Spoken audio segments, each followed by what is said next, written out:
Hello, welcome to my review of Fear the Walking Dead, Season 1, Episode 4, titled Not Fade Away. This was a good episode, albeit very slow and not very eventful one.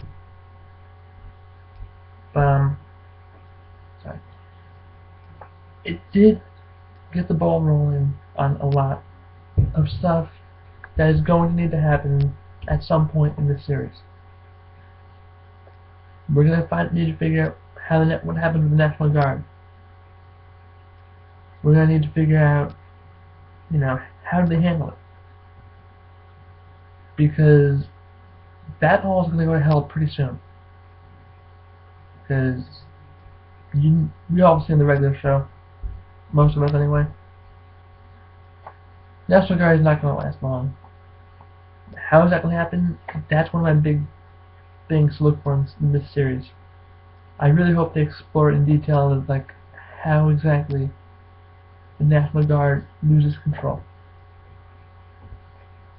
It's gonna have something to do with major cities, but right now the safe zone is good. I mean, no zombies in this episode. I can't even give you a walker kill of the week.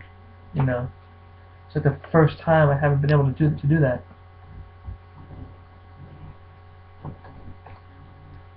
I mean, we saw with the dead bodies, but who knows if they were even all of them were even infected. That guy in the street looks like he had a gun when he was killed. My guess is he shot at the National Guard. His opinion. Alright, so we're just gonna go take it from the beginning, if you will. Opening montage. I liked it. From what I heard, pretty positive reviews. Here's the thing with that. Montages can be very tricky to do, but I think this one was a good montage. It really gave the feel that things are normal, when we all know that they're not. But they showed a few characters getting into the normal routine.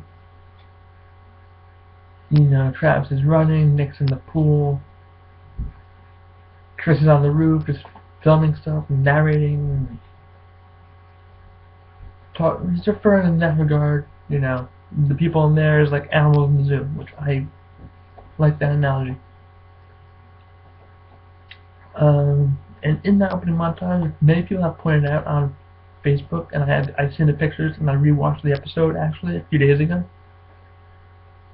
There is a Carl Grimes lookalike in the opening montage, right at the part when Chris says feeding time at the zoo. There's a kid who resembles Carl. Now, obviously, we all know there's no way in heck that can be Carl. This is in Los Angeles as it's beginning. Carl's all the way in Georgia when this is happening. He's in school. They're still going through this stuff. So, but I thought it was a neat little Easter egg. It's definitely not the same actor. It's not Chandler Riggs. It's just an Easter egg. I believe it's an Easter egg that they're putting in there as a little joke to say this guy looks like, to get people thinking that it could be when there's no way in heck it can. It's obvious. Okay, so then them starting to get back in the routine, but Madison's complaining that her house has basically become occupied. Doctors and nurses are making house calls, and everything seems pretty cool. Not much happens. National Guard starts off okay, but they're not telling everybody everything. Madison's very suspicious of them. Travis is like Cloud9 the entire time, just doing whatever they say. Talks to guy Doug. Although that guy's a lost cause. You can't adapt at all. I don't know what to tell him. Really, dude? Although in this type of situation, you're gonna have people like that, like Doug, like Travis, who aren't gonna be able to adapt as fast. People like Nick, Daniel Salazar, and Madison. They could all adapt pretty well. And Tobias. I wonder when we're gonna see Tobias again. That's gonna be interesting. Okay, so we also have the call reference, the montage, Madison sneaking out of the safe zone.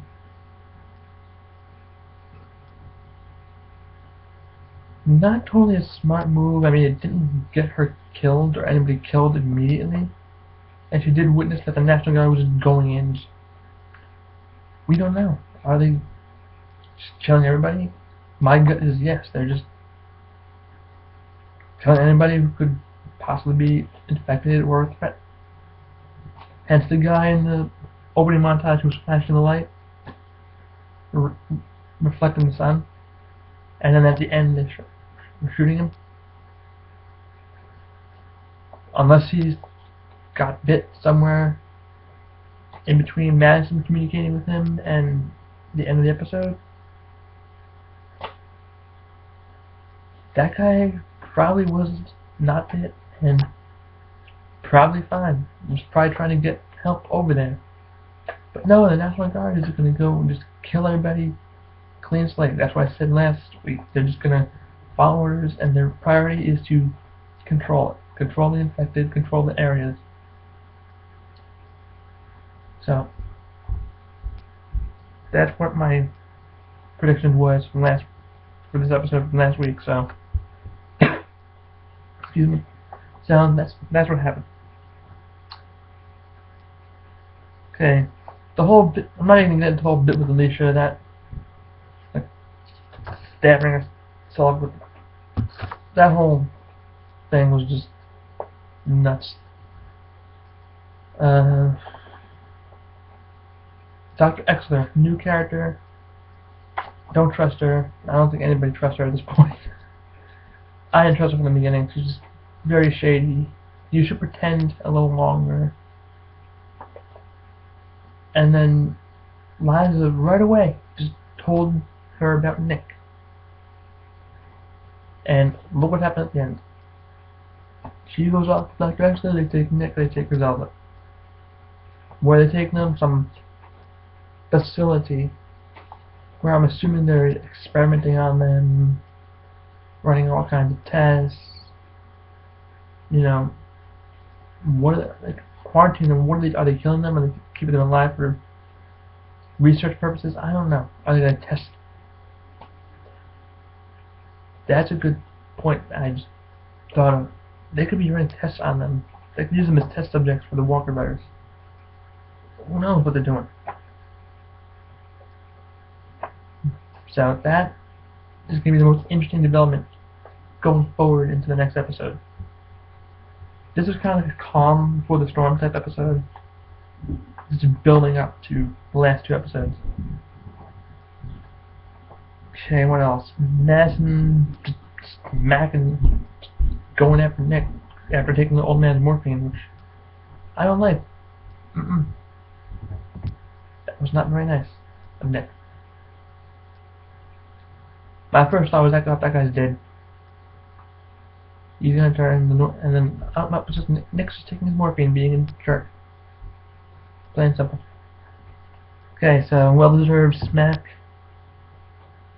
I like the National Guard just playing golf.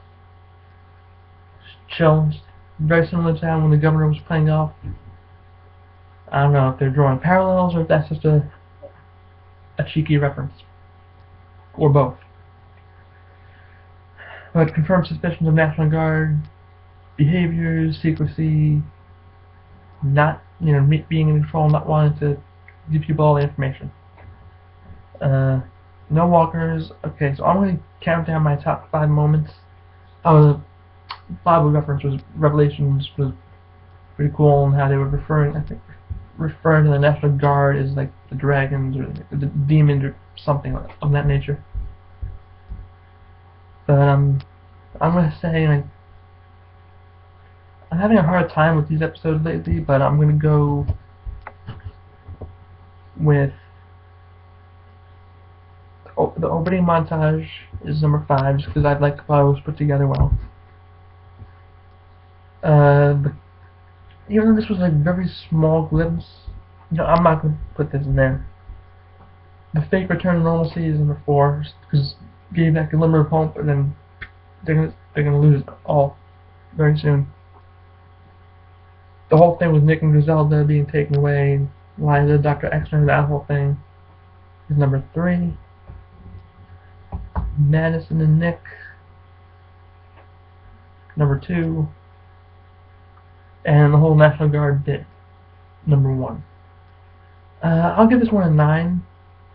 Just it was good, but it was more of a filler background episode than what the next one would probably be. It's probably just to bridge the gap, but I liked it. Solid episode. No new characters, like crazy character developments.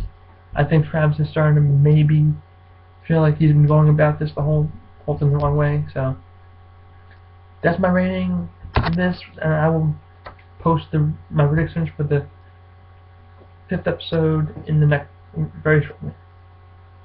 Alright, peace.